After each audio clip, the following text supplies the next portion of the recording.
Good evening from New York. I'm your personal mystic, again trying to convince you the only real mystic in you. Anyway, today's subject: personifying your brain,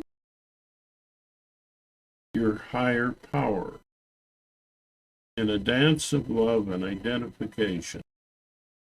InnerMindCommunication. Well, what I'm talking about is your inner artist, the imaginer of all that you imagine. It's your brain that tells you who you are, what you are. And we have a kind of a sense of that.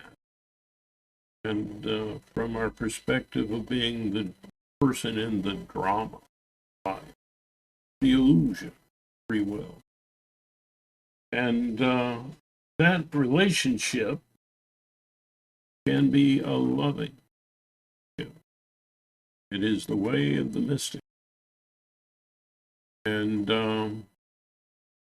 you have to engage in the full panorama of this higher power. And the higher power in the mythology that I find useful is that it is your inner artist, the imaginer of all you imagine.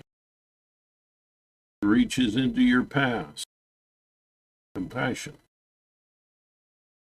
Reaches into your future as objectivity, planting a point of trust in the past and in the future so that you can integrate things that have happened, things that you think, in a way which is less anxious and more productive. You are the dramatic self in this internal play. And below that dramatic self is your infant mind, which has no ego, no self-concept of it. It just reacts. Has no sense of subject, subject viewing an object or objects in the world. It is truly just reactive and a part of the energies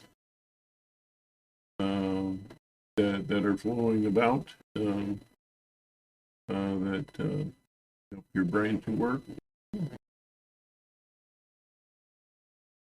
It's all a flow, and it meets your needs. So there's the love flow, and there are many perspectives that this artist in you can create. I've in the mythology I presented, I gave you 3 important aspects of your imagination. The one is up above your timeline, seeing the whole thing.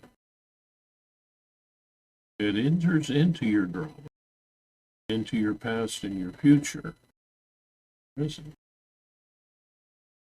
your communication.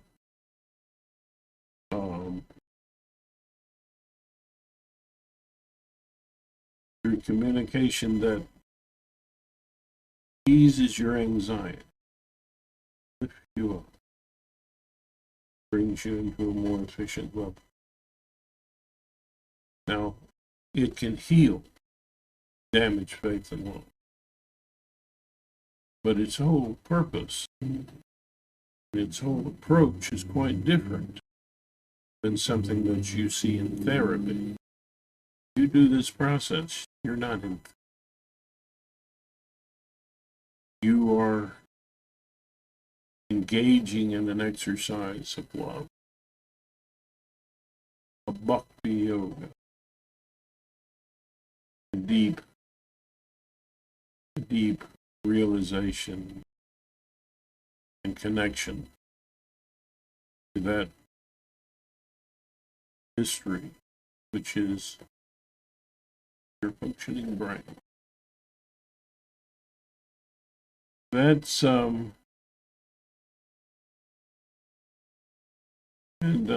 I believe that your mind is a product of. There could be more than that to it. There are things that have happened in the course of the development of this, or the enlightenment of this, that has gifted to that was very hard to explain. But it's not a path of the mystics humble. So you don't draw all kinds of conclusions that have no real evidence for. Yeah. Yes. You don't try to explain the universe with something more complicated than the universe, or just as complicated. It's kind of backwards. But you know, that said, that may be the case. There may be something far more, well, there is something far more complicated than what we understand and see that underlies the absolute reality. Our brain functions as a filter also for all the things that you experience. And it protects you from too much anxiety. When you have damaged faith in that level, that's brought about through what's called trauma. It's a blockage of need and a real sense of harm that the brain picks up. The brain picks up things before you're consciously aware of it. So it takes all of these things that happened to you that had too much helplessness involved in it for you to be able to withstand the anxiety. It takes those things, the needs and the circumstances, and turns them into something that you can cope with better, or that you can struggle for. Needs become symbolized. And great mystic Jesus says, you know, the root of all evil is the love of money. What do you mean by it? Money is symbolic need. You can't give you, there's no satiation point. How much is enough? How much is enough? Well, we need governments to kind of keep that under control. Conservatives who want to let it fly. Doesn't work that way.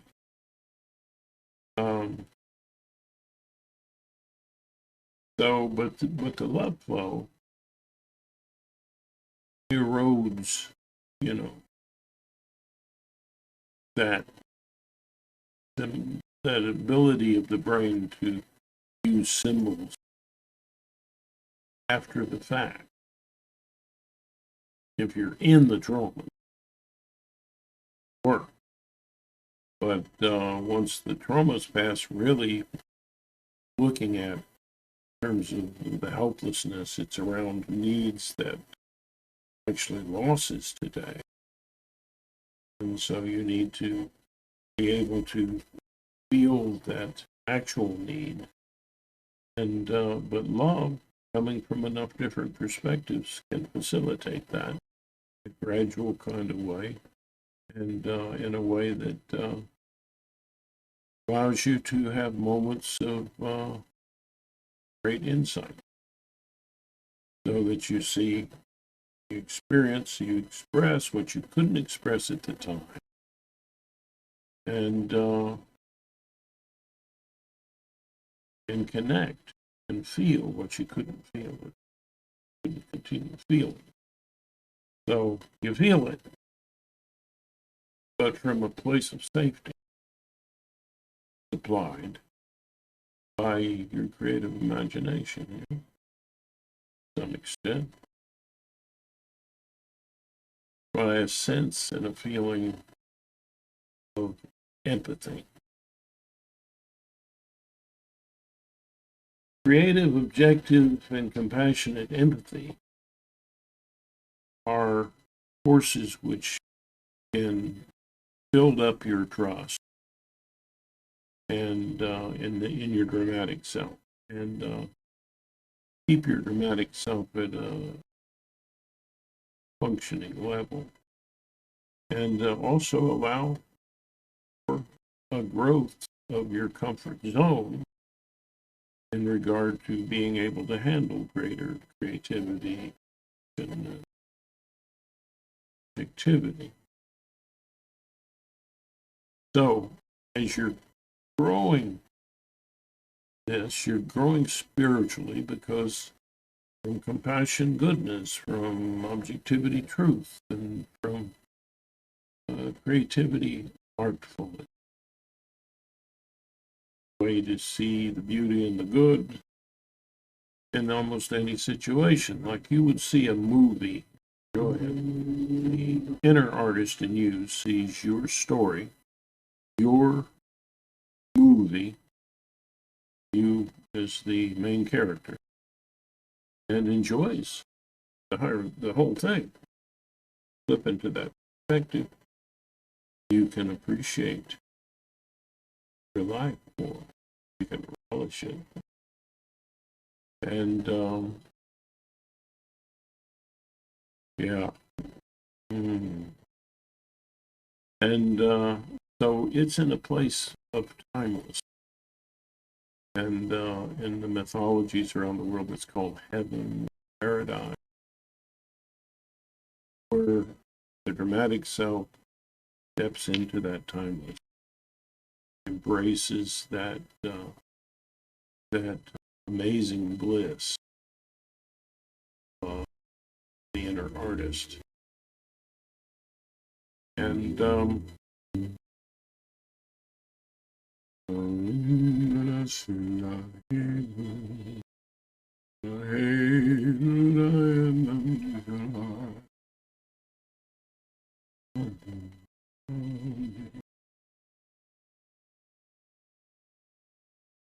anyway, so when you're doing that, when you're entering the gates of heaven, you're stepping out of your time-bound situation and into a place where you appreciate the entire timeline. And the artist calls to you. Be the hero. Be the hero of love. Drama. Story of your life. Be the hero of love. What do you got to lose? So that's the inspiration that can it doesn't make the mistake of focusing on negative things. It doesn't have to. The negative things and the positive things that you didn't appreciate once, that lie buried in your emotional memories, these come to the surface and you integrate them by being able to express what once you could not express or neglected to express. And so either negative or positive or both. And it takes and mines the past for its value and puts you in a place where you can even better hear your inner counselor guiding you forward. Do you fear the future? Your inner counselor is kind of in the future. It's the inner artist reaching into your future, your drama, planning a place of safety for you to journey to, and into your past, compassion, place of safety for you to feel happen to you. So I try to ground this. Yeah.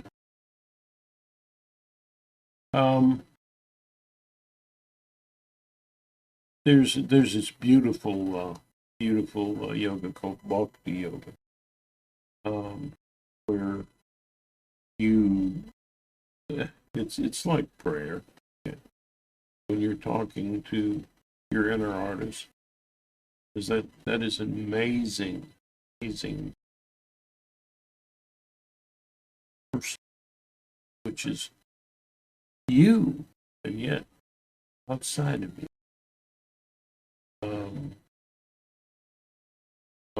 Which is a core consciousness of the Michikaku points. So this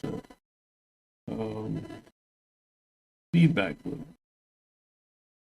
So you're becoming more conscious through these exercises. Talk about more conscious, and you're getting more into the love flow, and also increasing your ability to discern things in your real world, so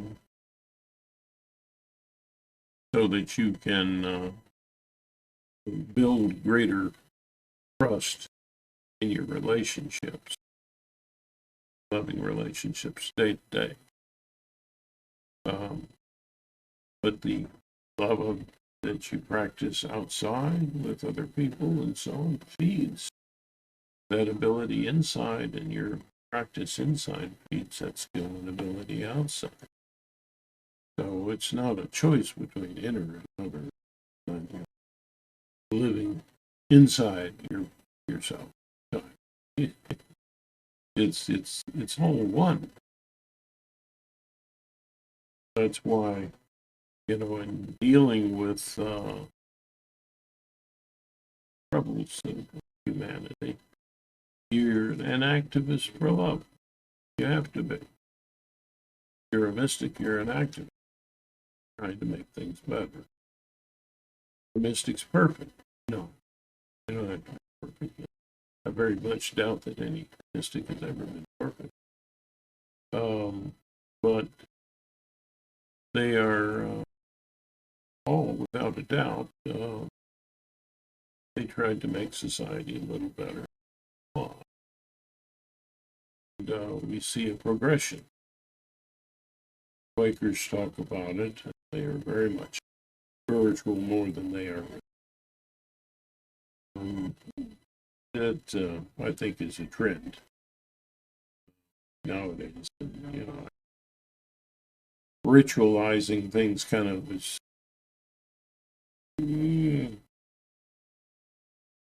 kind of I wouldn't just say silly. It's wasteful.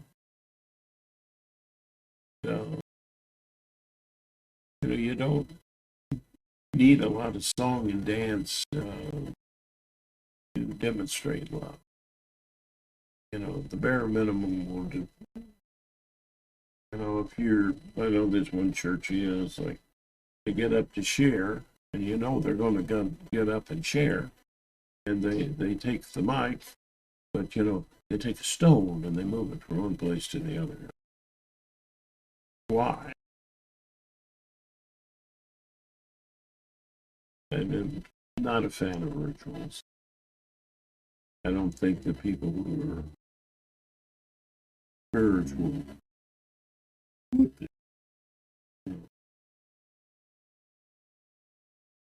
It's a move away from religion toward a direct experience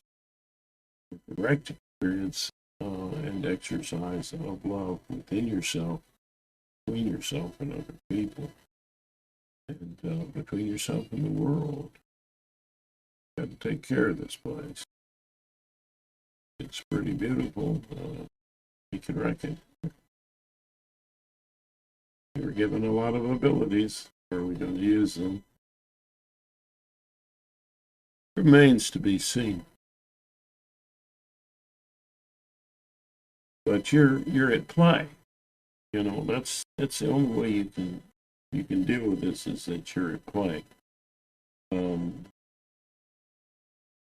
Things are probably predetermined, but your experience in life is playful, and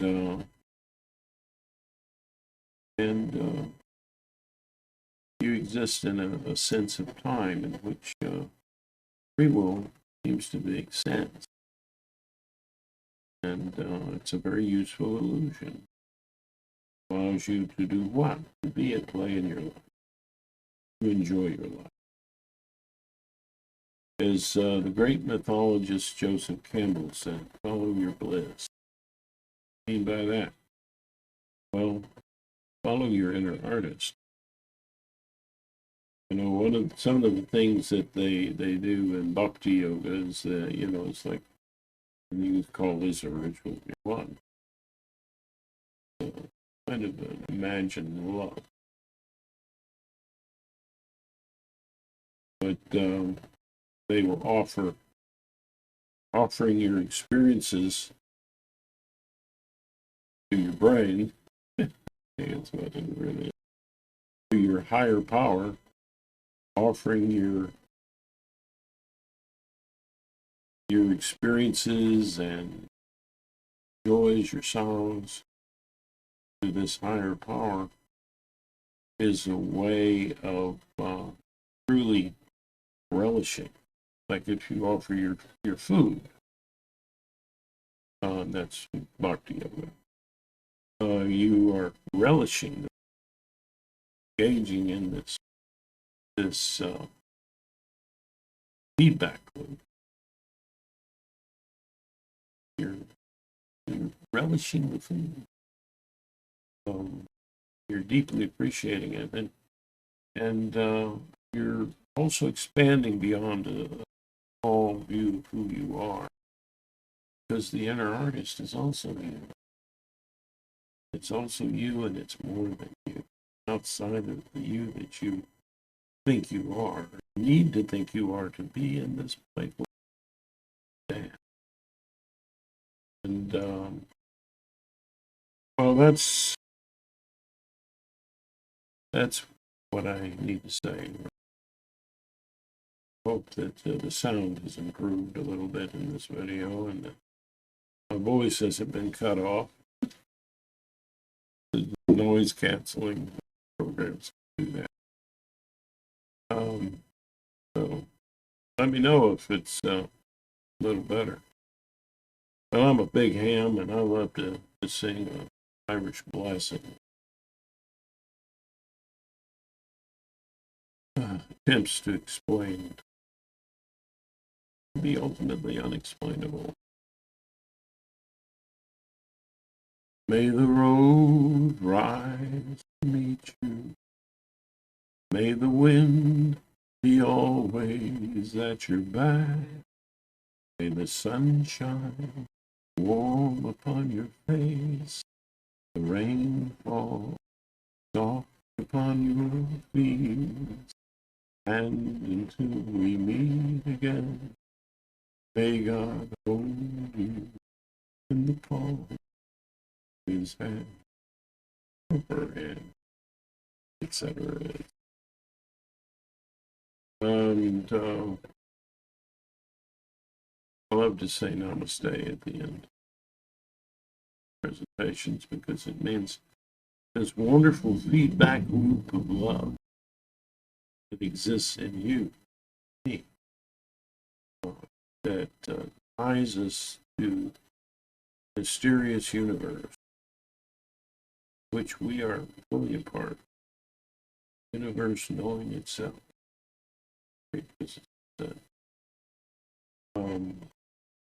Wow. Carl Sagan. Thank you, Carl. So, anyway, with that said,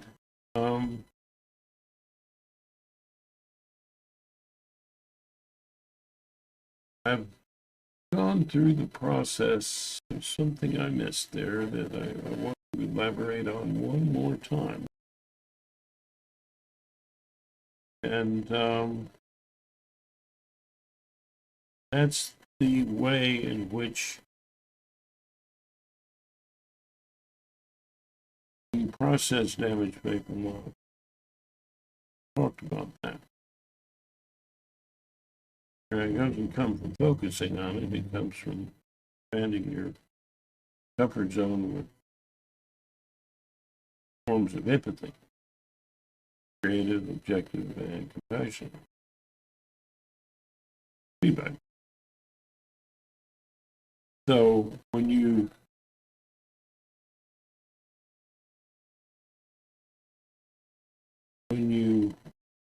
felt finally expressed what you could not at one time do, the helplessness, which is the source of the great anxiety that protected you with these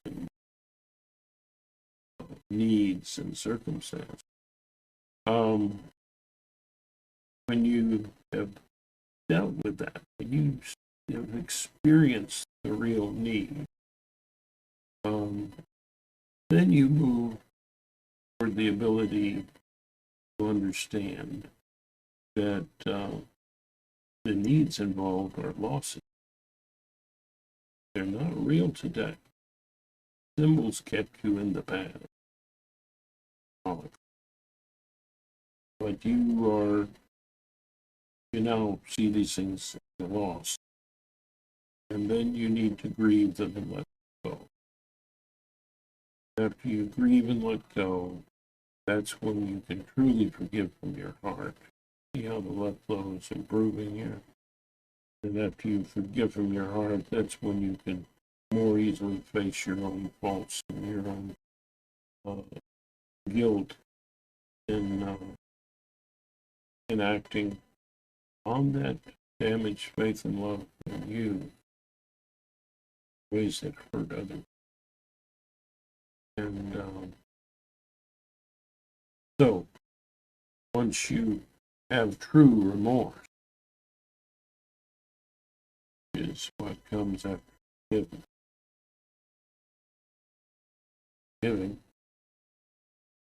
When you have true remorse, you're no longer that person. You are, as in the mythology of Jesus, born again. And so,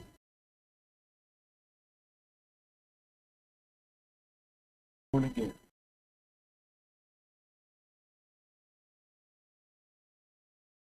That process is something I like to do. Yeah.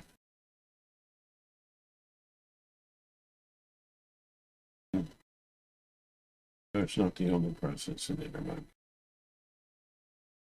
Yoga is one. Okay. Yes. That'll do for now. If you ask me any questions, you can subscribe if you want. You can share the video again if you want. But if you don't, you can like or not like. Make your comment. One of the comments that I will leave intact are questions. It can be probing questions, questions that would, you think, unravel my perspectives. So, no problem. That's the polite way that we can communicate without,